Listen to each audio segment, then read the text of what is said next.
Welcome back to our second edition of the show today. It is India up against South Africa. And of course, as things stand, it is 82 for 1 in the first power play. Rohit Sharma, the captain of India, coming out earlier today. And of course, courtesy of Kagiso Rabada, registering his 12th wicket of the tournament. And of course, joining me is Tasman as well as Tandy. So we're going to be talking about the game that is currently underway and how it'll turn out and who is eventually going to win the match today. Thank you so much for joining us, Tasman. Thanks, it's my pleasure. Talking about the player that just gone out in the last match against Sri Lanka, he was also taken out in the first power play with only 4 runs of 2 balls. Same thing today, however, slightly better today, getting the runs on the scoreboard. What do you make of Rohit Sharma? Rohit Sharma's he's the type of guy that's coming out and he's here to serve a purpose. His purpose is to throw off the seam bowlers, to throw off wherever the opening bowlers are actually, straight from the mark at the start and not actually give them a chance to settle into a rhythm. Yeah. So I think regardless of the fact that he's out early today, he did score 40 off just 24 balls. He did serve his purpose. Yeah, obviously he would have loved to bat a lot deeper and stick out there a lot longer and cause more carnage. But I hold nothing against him. He played his natural game. Yeah. And of course, now this is the third match where he's just not able to finish, the first power play. Would you say that teams are coming into this match knowing which players to target for and knowing that if you take out a Rohit Sharma, you take out a Virat Kohli, you lessen the chances of India setting a very higher score? Yeah, definitely. You must understand that they are pivotal players in that team as well. It's in the same thing. There's two sides of a coin. Anyone coming up against South Africa is going to look to get rid of Quinton de Kock or Rassie van Dusen up the top, but then South Africa does have a bit of a deeper batting order. And we can stand to say that because they've been challenged all the way down to number 11 in their squad, as opposed to India, who hasn't really had everybody batting all of their team as well. Hasn't entirely got the chance to fire, but they still have the likes of Shiraz Iyer that can come in and just play his natural game, which is a big hitter naturally. Let's talk about that toss. I was talking to Tandy a bit earlier on that India know that South Africa are very good at batting first, and of course now this being a weakness for them to chase in this match. However, it is the very same instance for India. They are very good chasers. They know how to pace their innings and pace themselves when when the target has been set. Now coming into this match, do you see them setting a very higher score that will be sort of impossible for South Africa to just chase? I think in the minds of India this morning, I mentioned this as well earlier, that what's going to happen is it's going to become a team that's willing to take the responsibility, to take the risk. So they could have risked sending South Africa in to obviously bat first. Yeah. And that would in turn mean that they have to trust themselves as well with the ball in hand. But if you see them putting themselves under the cutter because they are the chase champions, but saying, look, you know what, we'll go in and have a bat first. That means they tell you they have confidence in their seam bowling attack. As well as South Africa, I'm not sure. Well, we wouldn't know unless they had won the toss. If they would actually still pick to send India to go in first and say, look, we're confident enough to chase. I think maybe it's actually worked in either team's favor at this stage. India definitely has to show a bit more of character right now. And they've got off to a flyer of a start. They look like they're still going about it like they're chasing a score. So I think it's a mental thing more than it is actually what's going on for them. Because as far as I'm concerned, people will keep talking about South Africa not looking great chasing South Africa semi-final chokers. But at the end of the day, this is not South Africa that played the same team that entirely played in 2011. True. Or what other year it is. I think we should just let teams be and let them play their game. That is so true. We should let them teams be. And of course, this is a new team with a lot of new blood. We've got players looking to chase and break records every single match. Let's talk about Kagiso Rabada. Just getting his 12th wicket of the tournament. So he's in the top 10 of the players with the most wickets so far in this tournament. What do you make of him as a player in this tournament so far? Rabada, for me, he's just been great from the time he came out onto the international scene. He's this tall guy, and he's actually worked a lot on himself as a player as well. He came in very tall and lanky, and he's put in the work to get stronger. So you must understand that he comes with the quality, obviously, that he can swing the ball. Later in the overs as well, he can use the all ball and get reverse swing out of it as well. So he's a quality act bowler for me up at the top of the order. If you look through the score sheet right now, he may just be the only guy that hasn't gone for as much runs as the others. Everybody cruising at around about an economy of 10 or 11. And you have Rabada bowling almost the same amount of overs and just gone for 2 point something odd in his economy. So this will tell you that he's a thinking type of cricketer. He's not, we said we're bowling top of off stump type of cricketer and I'm going to come in and run and bowl off stump. But he's seen guys bowling ahead of him before. You know, he had Marcus ahead of him. He had Ngidi ahead of him. They were bowling top of off and it wasn't working. And he'll come in now and redevise a plan and say, look, this is the deal. Rohit's looking comfortable going back and punch, coming late. It's too full. I believe they bowled too full maybe for up front. A lot of their boundaries did come from balls that were clipped off the pad or too straight as well. So I think he did come in with a plan for Rohit and he said, look, I'm going to rather get him from looking at previous games, the way he's been coming out. If he's not getting the ball coming to him, he'll come out to the ball. So in Rabada's mind, that would probably be something that's playing because he did get caught off at mid-on, mid-off, somewhere in the upper ring on the straighter boundary. I'm going to give you the dimensions as well of the field today. There's a 62 run. There's a one boundary square that's 62. Another one that's 68, depending on whether you left or right facing. It will be your square or your offside boundary. But the straighter lengths on the field are sitting at 63. That means it's actually closer to hit the ball straighter. So it would have obviously been a targeting poise for Rohit to say to himself, look, I'm not getting much that's giving me the freedom against Rabada to play squarer. So I'm going to come down the track and hit it hard over the top. But what actually happens is when you're a bowler and you have someone walking out down to the crease, automatically you either pull up your length or you push it straighter. But Rabada, one thing that he did perfect for me in that over was he didn't change anything. He just stuck to one simple let the ball do the movement and everything else added up. And of course, I love that you're talking about the bowling of the team so far. But, I feel like there's been just too much space in that fielding for South Africa. And that's being that they've considered, so many fours so far in the first power play. And you would obviously want to, make sure that you minimize that and tame India not to, get as many runs. What do you think then the bowling department will have to work on just to ensure that they work on that? I think they did set they've been setting actually this far throughout the World Cup. They've been setting quite a few great field sets. But there's not much you can do when you're playing against the class of obviously Rohit Sharma or Virat Kohli, who timed the ball to perfection. Now it goes down to the cat and mouse game. To stick to your guns, let them stick to their guns and see who makes the mistake first. And I believe where South Africa has been getting it right for me is if they see that something's not working, they won't progress with it. They make a switch quick out. So, for example, the seamers have traveled. I bet you they won't take long before they bring in spin bowlers as well to have a go at the Indians today. So it's a cat and mouse game. You can't keep moving the field because you'll take one person out of the leg side to cover a gap on the offside, and automatically you'll have people like Virat Kohli, who's good with his feet, moving across the off stump to open up the leg side for himself to have a go at it. That is so true. Before we come to Thandi, how do you see this match today just panning out? Already we know that there isn't so much pressure between the two teams because they've already qualified for the semifinals.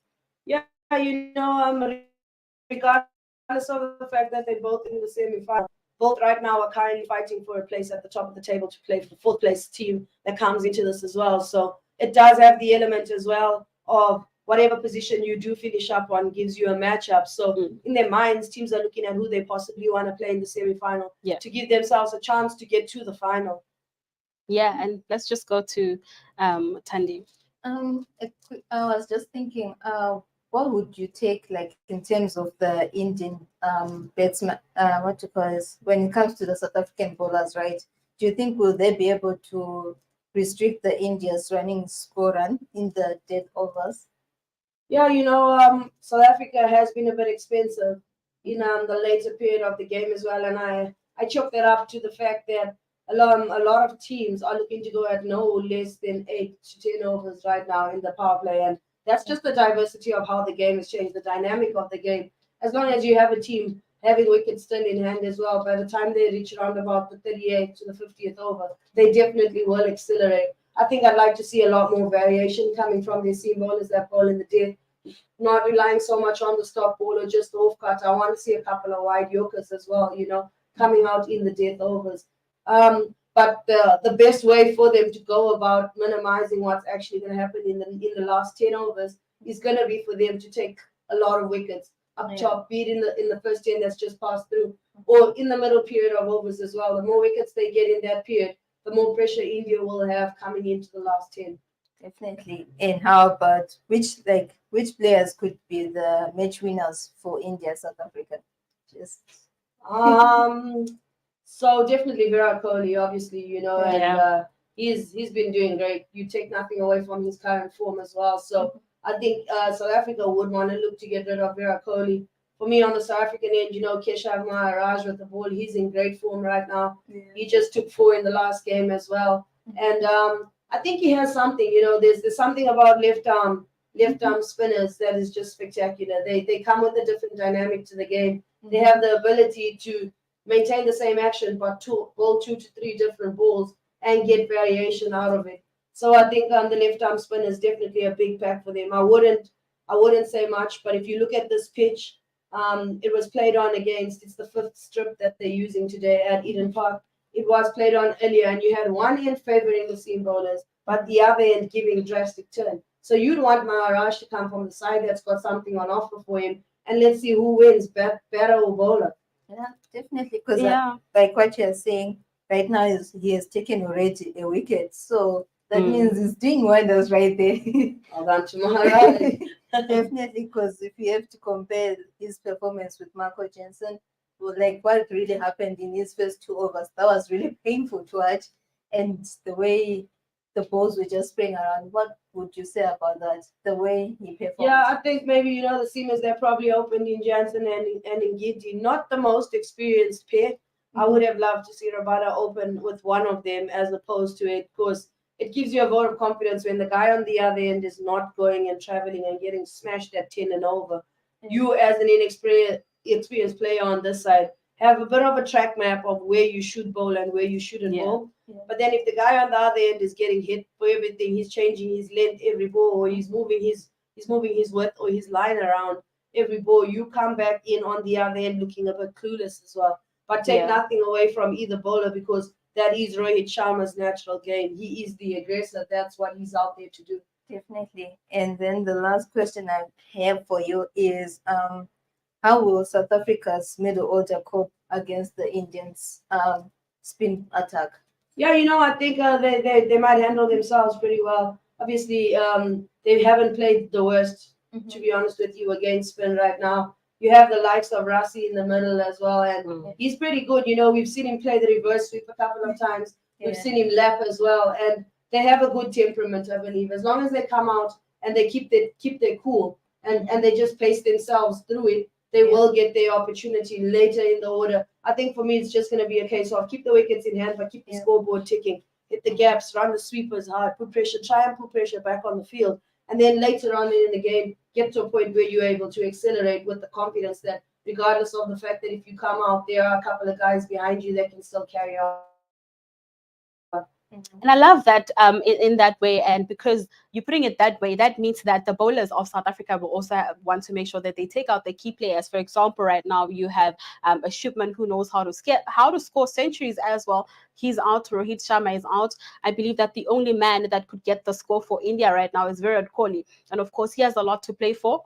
Record to be broken. 49th ODI. He's looking forward to score that one. How do you then make sure that he does not score a century in this game, and you take him out as early as possible in the second power play?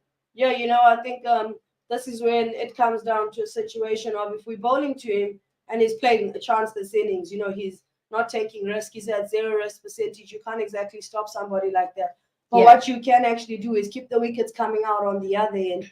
Pressure's bound to build up on Kohli to keep the acceleration going, and then he just might make the mistake. Okay, and of course, pressure is what you have to apply for India in order for them to crash. Not looking too bad for South Africa, 96 for 2 in the second power play. Not too bad at all.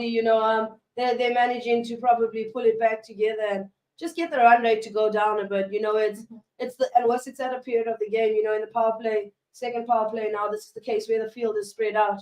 You have 4 guys, you're allowed to have 4 guys out on the ropes, but that simply just means more singles. And another thing I want to highlight for you, that is where Virat Kohli, as compared to a lot of players this far this World Cup, has been able to actually dominate. He's not a lazy runner. He's all for the running, let me tell you, in the middle period of his game. But he still goes for the shots. Put it in his slot, and you go to the boundary, you go fetch it. But they would want to just, I believe, getting them to run at least 6 and over is not a bad situation right now. If you can get it any lower, even the better. And speaking of, Virat Kohli, I feel like every time there is a match for India playing against any team, we seem to be focusing on the 3 key players in that, squad, in Shubman, in Rohit Sharma, in Virat Kohli. Who do you think would be some of the players looking to get their names on the scoreboard today? Yeah, I take nothing away from Shiraz here. He had a great game last time around against Sri Lanka. He did manage to come in and support Virat leading out towards the end. He is one of the key players that had an anchoring partnership with Virat.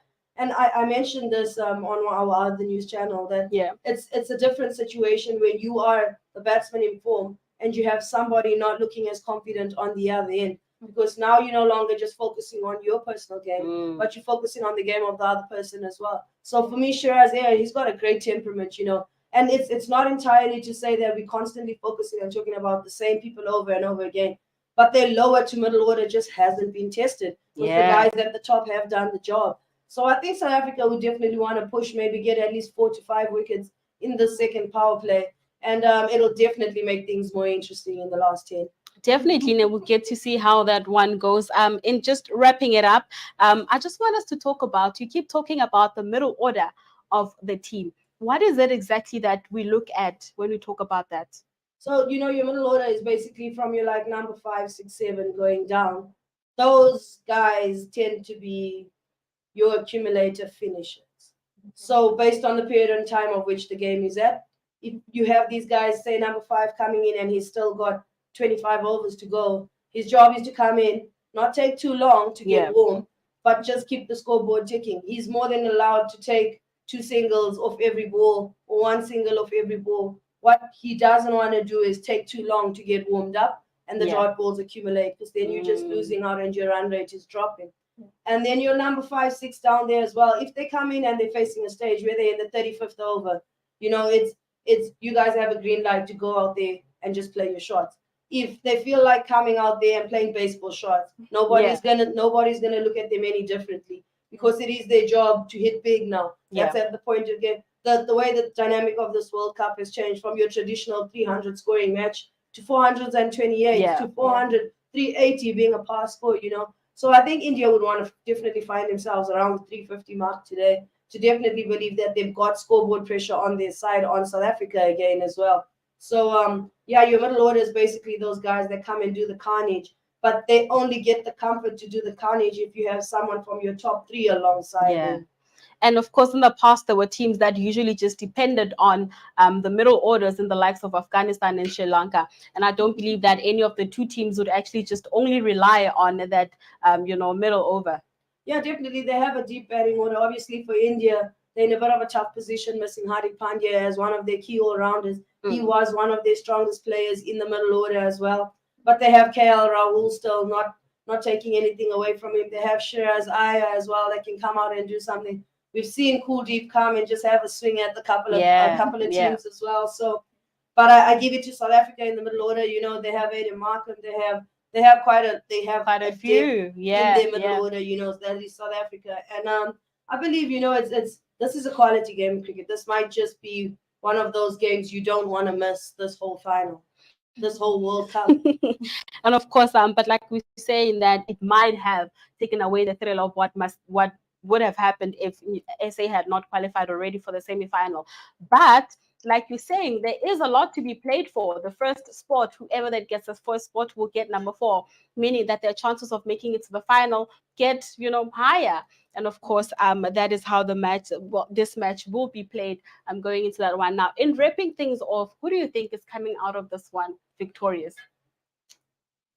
Am I allowed to play the fence game again? No. I feel like I want to be the supporter of cricket on this one, because it's 2 quality teams. I'm out here supporting great cricketing shots and innovation. I'm out here supporting bowlers that are trying to dig deep and get in the minds of batsmen at this stage where the game is.